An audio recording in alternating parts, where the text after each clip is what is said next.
My name is Andrew Ramstad. I'm an attorney here at Romano Law. So a confession of judgment is essentially exactly what it sounds like.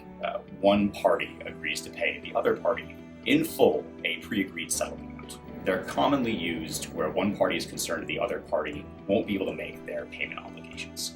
Let's say you and I have a contract.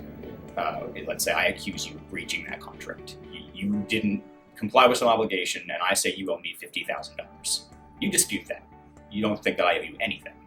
We have some back and forth, and we agree to settle our dispute for $10,000. And let's say that's in monthly installments of $1,000.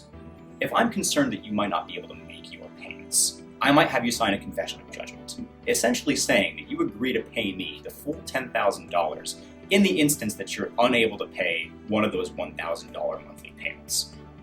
So the confession is your agreement that you owe the full $10,000. And if you don't make one of those monthly payments, I take that judgment to the county clerk, and then the clerk will enter judgment on my behalf so that I can collect the money that I'm owed. There are really two main benefits of a confession of judgment, speed and reliability. The speed's important because a beneficiary doesn't have to go through litigation to be able to collect the settlement that they're owed.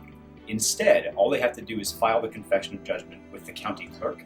The clerk enters the judgment, and then the beneficiary can enforce that judgment. There's no need for a long and protracted lawsuit to prove that they're owed certain monies to be able to get them. They can just enforce the judgment. And the reliability is important too. Sometimes lawsuits can be somewhat risky. You really never know what kind of defenses can be raised. Instead, the beneficiary knows, having the confession of judgment, that they'll have a judgment in that amount when they file it with the county clerk. Speed and reliability.